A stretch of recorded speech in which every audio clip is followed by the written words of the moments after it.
যাচ্ছি আজকে বোনের বাসায়, আর সেখানে যে কি করব না করব সম্পূর্ণ বিস্তারিত ভিডিও কিন্তু দেখতে পাবেন আমার এই আজকের ভিডিওতে। আজকে নৌকা দিয়ে ঘুরলাম, সাথে ছিল মজার মজার অনেক সব খাবার। হ্যালো ভিউয়ার্স, আসসালামু আলাইকুম সবাইকে। আমি শিলা চলে এসেছি নতুন একটা ভিডিও নিয়ে। বোনের বাসায় যাচ্ছি দাওয়াত খেতে, কে কে যাচ্ছি আর সেখানে গিয়ে কি কি করি সবকিছু দেখতে পারবেন। এইদিকে আমরা সবাই রেডি হয়ে বের হওয়ার উদ্দেশ্যে দাঁড়িয়ে পড়লাম। এই যে রেডি মুস্কান, এই যে হাই জানাই তো। হাই, তুমি আজকে কি পরছো? দেখতেই পাচ্ছেন পরিবারের সকলে মিলে চলে যাচ্ছে ছোট বোনের বাসায়। ছোট বোন বলতে কিন্তু আমি আমার মেজো বোনের কথা বলছি। ওরই শ্বশুর বাড়িতে আজকে আমাদের দাওয়াত ছিল, তো আমার শ্বশুর বাড়ির মানুষকে দাওয়াত করা হয়েছে, আমার বাবার বাড়ির মানুষকে দাওয়াত করা হয়েছে, সাথে যে ওদের আরেকটা যা আছে জালের বাবার বাড়িতে দাওয়াত করা হয়েছে। মানে মোটামুটি অনেক মানুষকে দাওয়াত করা হয়েছে, প্রায় 50 থেকে 60 জন মানুষের আয়োজন ছিল। তো এই তো দেখেন কথা বলতে বলতে কিন্তু একেবারে বাসায় চলে এসেছি। ওই যে আমার ভিডিও যারা রেগুলার দেখে তারা জানে আমার বাবার বাড়ি থেকে আমার বোনের বাড়ি যেতে মাত্র 5-7 মিনিটের রাস্তা। তো এই তো এসেই দেখি তারা খাবারের জন্য টেবিল সুন্দর করে সেট করে রেখেছে, আর সবার সাথে ভালো মন্দ কথা বলে চলে আসলাম দোতলায় আমার বোনের ফ্ল্যাটে। তো আমি যেখানে যাই সেখানেই আমার কিছু কিছু প্রিয় মানুষ থাকে। এখন এসেছি, এখন আমার বোনের জানলা দিয়ে আমি আমার সেই প্রিয় মানুষটাকে ডাকাডাকি করব, দেখবো আসে কিনা আর কথা হয় কিনা। যেহেতু দুপুর টাইম, রান্না বান্নায় কিন্তু সবাই ব্যস্ত, তো দেখা যাক কতক্ষণ টাইম লাগে আসতে। অলরেডি আমি ডাক দিয়ে দিয়েছি। আসসালামু আলাইকুম ভাবি, কেমন আছেন? এই তো আছি। আসেন এদিকে, এই যে মাত্রই এসেছি।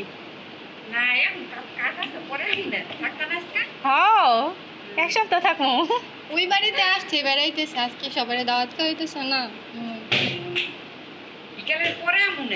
আচ্ছা, দেখে নিলেন ভাবিটার সাথে কথা বলা হয়ে গেল। তো আমার বোনের দেওরের বিয়েতে ওনার সাথে পরিচয় আর অনেক ভালো সম্পর্ক হয়ে গেল। তো যাই হোক, এই তো চলে আসলাম কিছুক্ষণ উপরে রেস্ট নেওয়ার পর দুপুরে খাওয়া দাওয়াটা সেরে নিচ্ছি। তো ফার্স্ট বৈঠক কিন্তু আমরাই, যেহেতু অনেকগুলো মানুষের ব্যাপার স্যাপার আছে, তাই আগে আমাদের খাবারের জন্য টেবিলে ডাকাডাকি করছিল যাতে আমরা আগে খেয়ে উঠি। তো আমাদের ফ্যামিলিটাই ফার্স্ট, মানে আমার বাবার বাড়ির আমার শ্বশুর বাড়ি বলতে আমার দেওর আর আমি আর মুস্কানের বাবাই এসেছে। আমার শ্বশুর শাশুড়ি আসতে পারে না, ওই যে খালি বাসা। তো দেখা যায় এরকমই হয়, খালি বাসার জন্য আমার শ্বশুর শাশুড়ি কোথাও যেতে পারে না। তো প্রথমেই প্লেটে পোলাও নিয়ে নিয়েছি, তারপর নিয়েছি ডিমের কোরমা। ডিম দিয়ে পোলাও ভাত খাওয়া শেষে নিয়ে দিয়েছে মাছের ভুনা। তো এটা রুই মাছ ছিল। সবজি আইটেম ছিল লাউয়ের তরকারি, আর সাথে ছিল এই তো মুরগির মাংসের কষা, আর সাথে তো থাকবেই অ্যাজ ওয়েল গরুর মাংস। আর সব শেষে ডেজার্ট হিসেবে ছিল জর্দা ভাত। আমাদের খাওয়া মোটামুটি এখন শেষ পর্যায়ে, এখন আমি উঠে পড়ছিলাম। আর এই দেখেন টেবিলের অন্যান্য সদস্যের কিন্তু খাবার শেষ পর্যায়ে। আর এরই মধ্যে কিন্তু অফ ক্যামেরায় আমরা খাওয়া দাওয়া শেষ করে উঠে পড়ার পর বাড়ির মেজো ছেলে শ্বশুর বাড়ি থেকে লোকজন আসতে শুরু করলো। তো ওর শ্বশুর বাড়ির লোক, ওর নানি শাশুড়ি প্লাস ওর মামা শ্বশুরদের বাসা থেকে ইন টোটালি মোট 3টা ফ্যামিলিকে দাওয়াত করা হয়েছে। সেই 3টা ফ্যামিলি আসতে শুরু করে দিয়েছে। বড় ছেলে শ্বশুর বাড়ি থেকে আগে লোকজন আসাতে আগে খাওয়া দাওয়াটা সেরে নিয়েছে। যেহেতু অনেকজন একসাথে বসে খাওয়ার মতো কোনো স্পেস ছিল না, এর জন্য আমরা আগে খাওয়া দাওয়াটা সেরে নিয়েছি। এখন হলো অন্যান্য বাকি মানুষের খাওয়ার পালা আর কি। এর মধ্যে আমরা দোতলায় চলে আসার পর আমাদেরকে দোতলায় মিষ্টি পাঠিয়ে দিয়েছে খাওয়ার জন্য। আর এদিকে মুস্কান দুপুর টাইম ঘুমিয়ে পড়েছে। তো আমরা খাওয়া দাওয়া শেষ করে আমার বোনের বেডরুমে একটু রেস্ট নিচ্ছিলাম, আর ওই টাইমেই কারেন্ট চলে গেছে। তারপর আমরা সবাই ঘর থেকে বের হয়ে চলে আসলাম ওদের এই পাশের একটা ছাদ বাগানে। তো আন্টি এখানে দেখি সবসময় কিছু না কিছু গাছ লাগিয়েই থাকে। আর এখন দেখা যাচ্ছে একটা কামরাঙ্গা মরিচের চারা লাগানো হয়েছে, শুধু একটা না, পুরো ছাদ জোয়ারে আরও কিন্তু অনেক ছিল। তো এটাকে অনেকে নাগা মরিচ হিসেবে চেনে, অনেকে কামরাঙ্গা মরিচ হিসেবে চেনে, মানে এক এক দেশের এক এক ভাষা আর কি। কিন্তু আমরা সচরাচর কামরাঙ্গা মরিচই বলি আর কি। তো যাই হোক, এই গাছটাতে এত পরিমাণ মরিচ ছিল মাশাআল্লাহ, তো আমার কাছে দেখেই অনেক ভালো লাগছিল। তো এই পাশে আরেকটা ছিল, কিন্তু এই পাশের মরিচগুলো তেমন ভালো আসেনি, মাত্র শুধু ফুল আসতে আসতে শুরু করেছে, এরকম একটা পর্যায়ে আর কি। মানে সবচেয়ে বেশি ওই গাছটাতেই মরিচ এসেছে। এই মরিচ গাছগুলো দেখে আমাদের বাসার একটা মরিচ গাছের কথা মনে পড়ে গেছে। মুস্কানের বাবা একটা এই মরিচ গাছগুলোতে, মানে কামরাঙ্গা মরিচের চারার একটা বড় একটা কোট ফালানো হয়েছে। তো সেই গাছে, মানে সেই কোটটা থেকে প্রায় 40-50টা চারা উঠেছে। তো মাঝারি সাইজেরও বড় হয়েছে। মানে যখন গাছগুলো তুলে লাগানোর মতো উপযুক্ত হয়েছে, ওই টাইমেই গাছগুলো মানে সব চুরি হয়ে যায়। একটা মানুষ কিভাবে পারে এরকম মানে এরকম করে সবগুলো মরিচ চারা তুলে নিয়ে যেতে। তো আপনারা আমার বাড়ির ভিডিওগুলো দেখেছেন, আমাদের বাড়ির পাশেই যেহেতু একেবারে পিচ রাস্তা, আর এখানে প্রতিদিনই অনেক মানুষ যাওয়া আসা করে। তার মানে বেশিরভাগ মানুষই হলো গার্মেন্টসে যাওয়া আসার লোকগুলো। তো গার্মেন্টসে যারা নাকি যায় আসে, সকালে তো নিতে পারবে না, যখন রাতের 10টায় ছুটি হয় তো ওই টাইমে এইখান থেকে মানে আমাদের বাড়ির পাশেই যেহেতু রাস্তার পাশেই কিন্তু মরিচ গাছগুলো লাগানো হয়েছে, তো সবগুলো মরিচ গাছ তুলে নেওয়া হয়েছে। তো পরের দিন সকালে যখন মুস্কানের বাবা উঠে দেখে গাছগুলো নেই, তারপর ও মনে মনে অনেক বেশি রাগ হয়েছে। আর এদিকে দেখেন গরমে একেবারে পাংখা নিয়ে বাতাস করা শুরু করে দিয়েছে, এত বেশি গরম ছিল। তার উপর আজকে অনেক বেশি রোদও ছিল। ঠিক তখনই নজর পড়লো এই খেজুর গাছটাতে। ওদের ছাদ থেকে কিন্তু এই গাছের সবগুলো পাতা মানে শুকনা পাতা ছুটিয়ে ফেলা যায়, কিন্তু ওই যে কেউই করে না। ওদের শুকনা খড়ির দরকারও পড়ে না, যেহেতু সবসময় ঘ্যাসে রান্না করে, এর জন্য গাছের শুকনা পাতা গাছে ঝুলছে। শুধু মেহমান আসলেই কিন্তু তারা লার্কি চুলাতে রান্না করে। যেমন আজকে 60 জন মানুষের রান্না বান্না ছিল, আর সবগুলো রান্নায় কিন্তু বাবুর্চি দিয়ে করানো হয়েছে।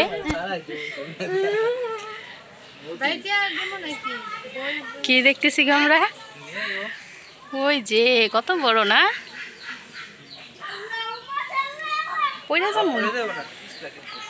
অনেক বড়। সূর্যের তাপের লাগে ফোকাস করতেছে না ক্যামেরাতে। ওকে কিল কিল কিল কিল করতেছে, যেমন দেয়া হোক কত কত কেমন বড়। হ্যাঁ, বাঙালি অনেক খাঁটি মধু পাবি। এখন আবার চলে যাচ্ছি নৌকা দিয়ে ঘোরার জন্য। সুরে আমরা ধরে ধরে নাম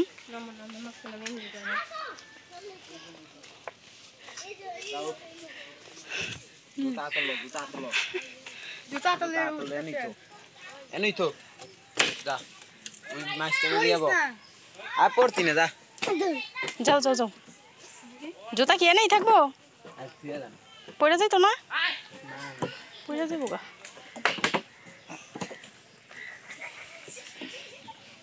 তুমি কোনটাই বইবা? এখন আমরা একটু সবাই মিলে নৌকা দিয়ে ঘুরবো। সবাই বলতে আমি আর আমার ছোট বোন আর আমার মেজো বোনের ননদ, দেওর আর তার একটা ছোট ভাসুরের মেয়ে। তো এই তো সবাই মিলে চলে যাচ্ছিলাম নৌকা দিয়ে ঘোরার জন্য। তো আমার জামাইকে, দেওরকে, তারপর আমার বোনের হাজব্যান্ডকে, ওদের সবাইকেই বলেছি আসার জন্য, যেহেতু বাহিরে এত রোদ আর গরম ছিল, তো এর জন্য আর আসেনি। কিন্তু আমার আর আমার ছোট বোনের খুব নৌকা দিয়ে ঘোরার ইচ্ছে ছিল, যদিও বা 2-3 দিন আগে আমরা নৌকা দিয়ে ঘুরে আসছি, কিন্তু ওইটা রাত হয়ে যাওয়াতে তেমন ভালো করে উপভোগ করতে পারিনি। কিন্তু আজকে তো এসেছে দিনে ঠিকই, কিন্তু এত পরিমাণ রোদ ছিল মানে নৌকাতে বসেও মানে টিকতে পারছিলাম না রোদের তাপে। তো যাই হোক, এই নৌকাটা কিন্তু ছিল আমার বোনের দেওরের শ্বশুর বাড়ি থেকে আনা নৌকাটা। তো এই বিলের ওই পাশেই কিন্তু আমার বোনের দেওরেরকে বিয়ে করেছে, তো তাই তারা শর্টকাটে আসার জন্য বিলের ওই পার থেকে এই পার নৌকা দিয়ে চলে আসছে। যদি গাড়ির রাস্তা দিয়ে আসতে যাইতো তাহলে কিন্তু দক্ষিণখান হয়ে আসতে হইতো, আর দক্ষিণখানের রাস্তার এখন কাজ চলছে, আমরা মোটামুটি সবাই জানি। তো ওরা কিন্তু বুদ্ধিমানেরই কাজ করছে, শর্টকাট যেটা সেভাবেই চলে আসছে।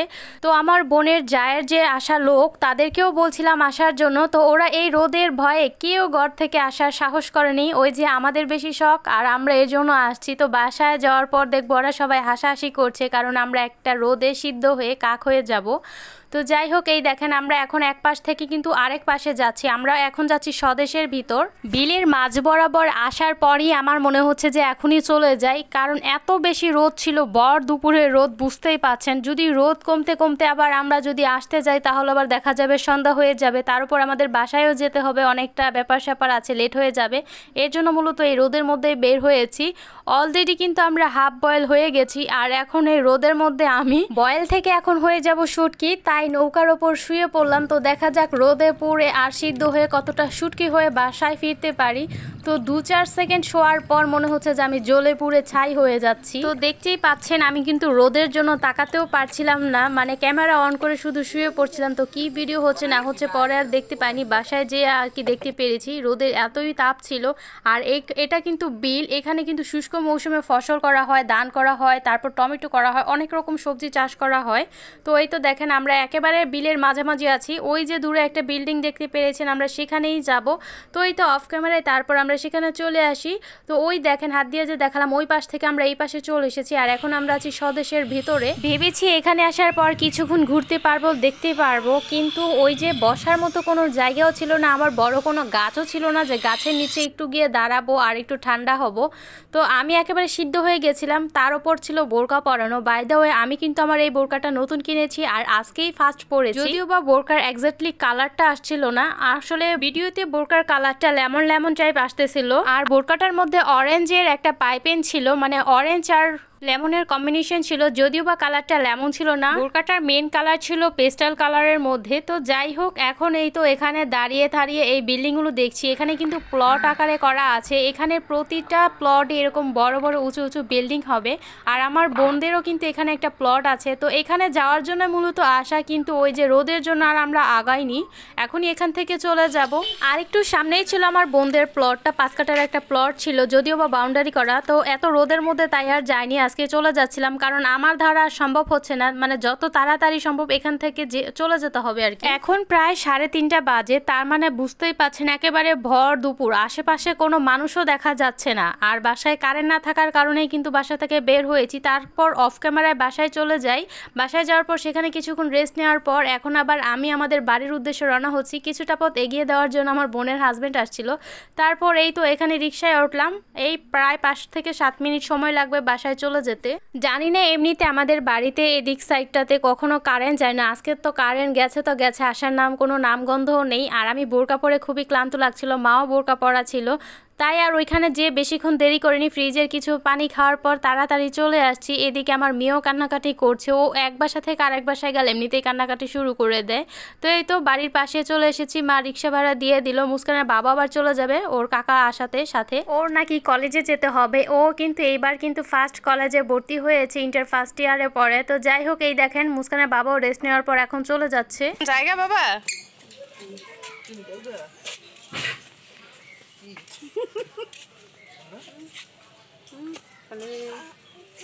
যাইবে তুমি বাবার সাথে?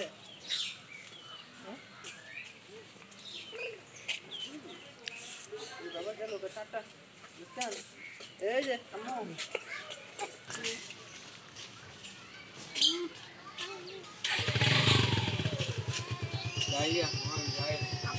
তানভীরে কইলাম থাকতে।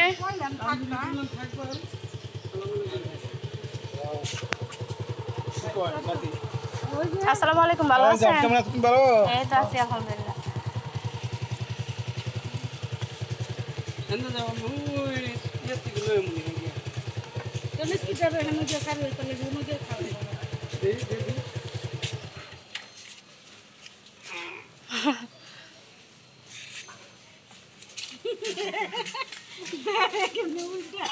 এই ছিল আমার আজকের ভিডিও, প্রথম থেকে শেষ পর্যন্ত এতক্ষণ ধৈর্য ধরে ভিডিওটা দেখার জন্য অসংখ্য ধন্যবাদ। দেখাবো অন্য কোনো নতুন ভিডিওতে। আল্লাহ হাফেজ।